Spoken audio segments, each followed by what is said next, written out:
इंटरट्राइजीनियस candidiasis. इसे हम हिंदी में त्वचा व त्वचा के मोड़ों के बीच में होने वाली कवक या फिर दाद या फिर रिंगवॉर्म के नाम से जानते हैं।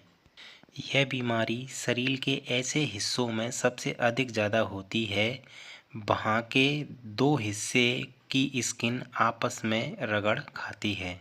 यानी दोस्तों, शरीर के ऐसे दो हिस्से, उनकी जो त्वचा होती है वो आपस में एक दूसरे से रगड़ खाती है या फिर उस स्थान पर ज़्यादा नमी या फिर गर्मी बनी रहती है, तो इस वजह से भी उन क्षेत्रों पर यह इंटरट्राइजीनियस कैंडिडियासिस बीमारी को देखा जाता है। जैसा कि आप यहाँ पर चित्र नंबर 1 और चित्र नंबर 2 में आप देख पा रहे हो दोस्तों, यह चित्र नंबर 1 में किसी मोटे व्यक्ति का पेट की हिस्सा है, जो हिस्सा दो पार्ट्स में डिवाइड हो गया है। तो दोनों पार्ट्स की जो स्किन है वो आपस में रगड़ खा रही है और रगड़ खाने की वजह से यहाँ पर कैंडिडा एल्बिकेंस कवक का संक्रमण हो गया है, जैसा कि आप यहाँ पर चित्र नंबर 1 में देख पा रहे हो। दोस्तों, चित्र नंबर 2 में आप देख पा रहे हो ये किसी महिला के स्तनों के नीचे की त्वचा है, जहाँ पर स्तन और पेट की जो स्किन है ये एक दूसरे के आपस में रगड़ खा रही है। तो इस वजह से भी यहाँ पर इस बीमारी को देखा गया है। दोस्तों, इस बीमारी को जो शोल्डर होते हैं, इनके नीचे की जो स्किन होती है, जिसको हिंदी में बलय बोलते हैं और गांव की भाषा में या फिर जनरली भाषा में इनको हम कांक बोलते हैं, तो वहाँ पर भी इनको देखा जाता है। और दोस्तों, इस बीमारी को जांघों के बीच में भी, यानी कि जांघों की जो दोनों जांघें होती हैं उनकी स्किन एक दूसरे से रगड़ खाती है, तो वहाँ पर भी इस बीमारी को देखा जाता है। तो नमस्ते दोस्तों, स्वागत है अपने पाथ और स्किन केयर चैनल में। दोस्तों, आज की इस वीडियो में हम बात करेंगे इंटरट्राइजीनियस कैंडिडियासिस बीमारी के बारे में विस्तार से। और दोस्तों, जैसा कि आप जानते हो कि अपने चैनल पर अभी फंगल स्किन डिसीज़ की सीरीज चल रही है। दोस्तों, ये उस सीरीज का दूसरे पॉइंट में, यानी कि कैंडिडियासिस बीमारियों में ये हमारा फोर्थ नंबर बीमारी का वीडियो है, जिसमें हम बात करने जा रहे हैं इंटरट्राइजीनियस कैंडिडियासिस बीमारी के बारे में। दोस्तों, आज की इस वीडियो में हम इंटरट्राइजीनियस कैंडिडियासिस बीमारी के बारे में विस्तार से बात करेंगे, जिसमें हम बात करेंगे इस बीमारी के परिचय यानी कि इंट्रोडक्शन के बारे में, इस बीमारी के कॉजेज मतलब दोस्तों कारण के बारे में, और इस बीमारी के सिम्टम्स मतलब दोस्तों लक्षणों के बारे में, और बात करेंगे इस बीमारी के संपूर्ण ट्रीटमेंट के बारे में। दोस्तों, सबसे पहले हम बात करेंगे इस बीमारी के परिचय में। तो चलिए दोस्तों जानते हैं। दोस्तों, बात करेंगे इंटरट्राइजीनियस कैंडिडियासिस बीमारी के परिचय में, यानी कि इंट्रोडक्शन में। तो दोस्तों, मैं आपको बता दूं, जो इंटरट्राइजीनियस कैंडिडियासिस जो बीमारी होती है वह त्वचा की सिलवटों, जैसे कि बगल क्षेत्र, जांघ के बीच में, स्तनों के नीचे की त्वचा में होने वाला एक आम फंगल इन्फेक्शन है, जो कि एक कैंडिडा एल्बिकेंस नामक कवक के कारण होता है। यह बीमारी ज़्यादातर नमी, गर्मी और त्वचा की रगड़ के कारण होता है। इस बीमारी में तेज खुजली हो सकती है। प्रभावित जो एरिया होता है वहाँ पर लालिमा आ सकती है, और प्रभावित एरिया पर जलन और खुजली हो सकती है, और साथ ही त्वचा के फटने जैसे लक्षण भी दिखते हैं। यह बीमारी ज़्यादातर जो व्यक्तियों को मधुमेह होता है, या फिर जो व्यक्ति ज़्यादा मोटे होते हैं, या फिर ऐसे व्यक्ति जिनको ज़्यादा पसीना आता है, तो ऐसे व्यक्तियों में यह बीमारी को अधिक देखा जाता है। दोस्तों, ये तो रही हमारे इंटरट्राइजीनियस कैंडिडियासिस बीमारी के परिचय में। अब दोस्तों हम बात करेंगे इस बीमारी के कॉजेज यानी कि कारण के बारे में। तो चलिए दोस्तों जानते हैं। दोस्तों, बात करेंगे इंटरट्राइजीनियस कैंडिडियासिस बीमारी के कॉजेज मतलब कारणों में। तो इसमें हमारा सबसे पहला कारण बनता है नमी और घर्षण। दोस्तों, नमी और घर्षण से तात्पर्य यह है दोस्तों, शरीर के ऐसे हिस्से या फिर शरीर के ऐसे हिस्से की वह स्किन जो आपस में एक दूसरे से रगड़ खाती है। तो रगड़ खाने की वजह से ऐसे स्थान पर ज़्यादा नमी बनी रहती है। तो नमी वाली जगह पर जो कैंडिडा एल्बिकेंस जो कवक होती है वो काफ़ी ज़्यादा मात्रा में या फिर काफ़ी तेज़ी से पनपती है। तो इस वजह से भी यहाँ पर इस बीमारी को देखा जाता है। अगला है दोस्तों, दूसरा है कैंडिडा एल्बिकेंस फंगस या फिर कवक। दोस्तों, इस बीमारी में सबसे मुख्य जो कैंडिडा एल्बिकेंस नामक जो कवक होती है उस कवक के कारण ये बीमारी होती है। और दोस्तों मैं आपको बता दूं, ये जो कवक होती है ये शरीर में ही पाई जाती है। जब शरीर में इसकी अनियंत्रित वृद्धि होने लगती है तब ये बीमारी इंसानों की बॉडी में देखने को मिलती है। अब वो किस कारण से होती है तो हम इसके कारण में आगे और समझेंगे, यानी कि इसमें जो कैंडिडा जो एल्बिकेंस होती है उसकी अनियंत्रित वृद्धि क्यों होती है, तो इसके जो कारण है उनको हम आगे समझ रहे हैं, जिनमें जैसे कि मोटापा भी एक कारण होता है, लो इम्यूनिटी सिस्टम भी एक कारण होता है, डायबिटीज़ भी एक कारण होता है, मोर एंटीबायोटिक भी होता है। तो मतलब इन कारणों की वजह से जो कैंडिडा एल्बिकेंस होती है उसकी अनियंत्रित वृद्धि शरीर में होने लगती है। अब दोस्तों यहाँ पर तीसरा है हमारा डायबिटीज़। तो डायबिटीज़, अगर किसी व्यक्ति को डायबिटीज़ है तो उस व्यक्ति का में भी यहाँ पर जो कैंडिडा एल्बिकेंस होती है उसकी अनियंत्रित वृद्धि देखने को मिलती है। इस वजह से भी डायबिटीज पेशेंटों में जहाँ पर इंटरटेजिनस कैंडिडियासिस बीमारी को देखा जाता है। दोस्तों ऐसे व्यक्ति जो ज़्यादा मोटे होते हैं, यानी फोर्थ हमारा कॉजेज है, तो दोस्तों जो मोटे व्यक्ति होते हैं तो उनकी जो स्किन होती है, जैसे पेट की स्किन होती है या फिर पसलियों के नीचे की जो स्किन होती है, तो वो क्या करती है, वो आपस में एक दूसरे से रगड़ खाती है। तो रगड़ खाने की वजह से वहाँ पर नमी बनी रहती है। और जैसा कि हम जानते हैं कि नमी में जो कैंडिडा एल्बिकेंस जो कवक होती है वो काफ़ी ज़्यादा तेज़ी से फैलती है, तो ये मोटापा भी इसका कारण बनता है।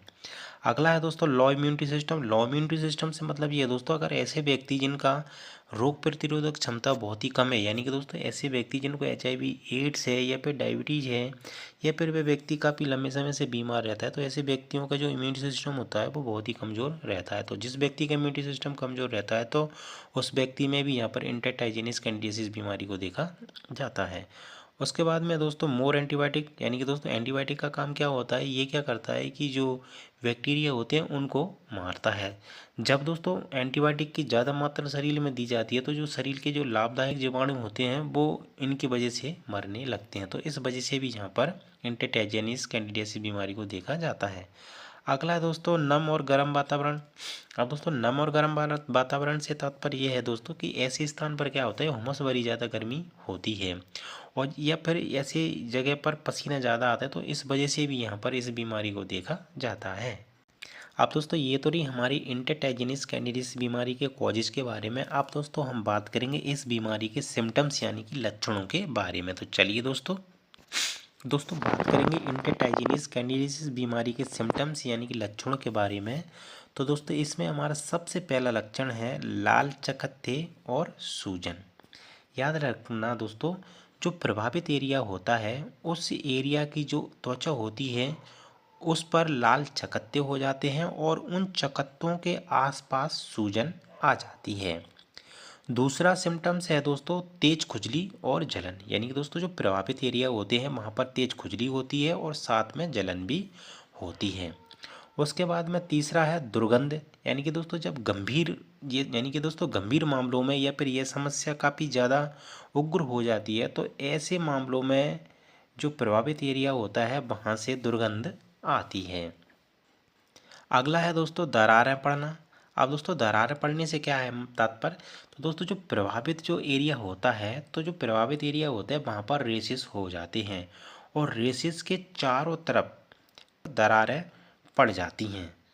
उसके बाद में अगला है दोस्तों गीली त्वचा फील। अब दोस्तों गीली त्वचा फील से मतलब ये होता है अगर किसी व्यक्ति को यह प्रॉब्लम हो जाती है, यानी कि दोस्तों ये प्रॉब्लम ज़्यादातर कहाँ होती है कि शरीर के ऐसे हिस्सों की जो त्वचा होती हैं वो आपस में एक दूसरे से रगड़ खाती है, तो फिर ये जब ये प्रॉब्लम हो जाती है तो उस व्यक्ति को हमेशा गीला गीला फील रहता है।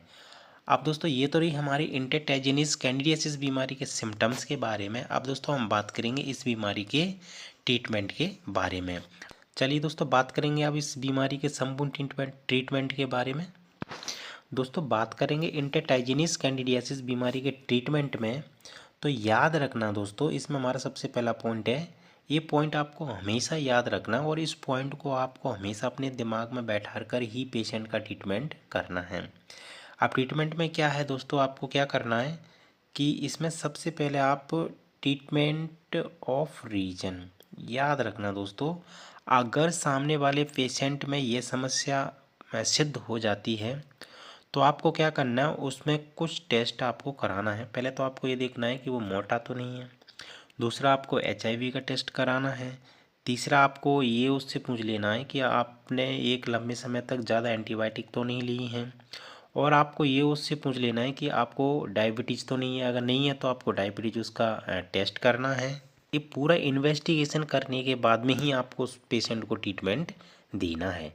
अब दोस्तों इतने सारे जो रीजन्स, अगर उसमें से कोई भी रीजन बनता है तो आपको सबसे पहले क्या करना है, उस रीजन या फिर उस कॉजेज या फिर उस कारण का आपको ट्रीटमेंट करना है। और उस कारण के ट्रीटमेंट के साथ साथ फिर आपको क्या करना है, इसमें सिम्टोमेटिक ट्रीटमेंट भी चलाना है। तो सिम्टोमेटिक ट्रीटमेंट में आपको क्या करना है, इसमें सबसे पहले हम क्या करेंगे, उस मरीज को एंटी फंगल क्रीम देंगे लोकली लगाने के लिए। अब एंटी फंगल क्रीम में आप यहाँ पर कोई भी ले सकते हो, या तो आप फ्लूकोनाजोल में कैंडिड भी ले सकते हो, या फिर आप यहाँ पर लूलिकोनाजोल में आप यहाँ पर लूलिफिन ले सकते हो। तो मेरा बेस्ट सजेशन ये है कि आप लूलिफिन ले लो। लूलिफिन क्रीम को क्या करना है, आपको दिन में 2 बार आपको लगानी है। उसके बाद में दोस्तों अगर प्रॉब्लम गंभीर ज़्यादा हो गई है, यानी कि जो प्रभावित एरिया है वहाँ पर पस पड़ गया है या फिर ज़्यादा पानी आ रहा है, तो आप वहाँ पर एंटीबायोटिक को भी ले सकते हो।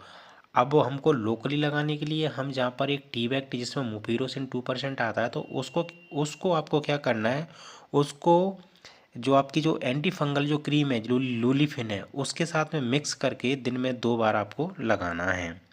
और साथ ही आपको एक एंटीबायोटिक ऑरली टेबलेट भी लेनी है, जिसमें आप रॉक्सीथ्रोमाइसिन 150 mg सुबह शाम ले सकते हो, या फिर आप जेडी 250 mg सुबह शाम खाना खाने से 1 घंटा पहले ले सकते हो। आप दोस्तों बात करेंगे फोर्थ में, ऑरली एंटी फंगल मेडिसिन।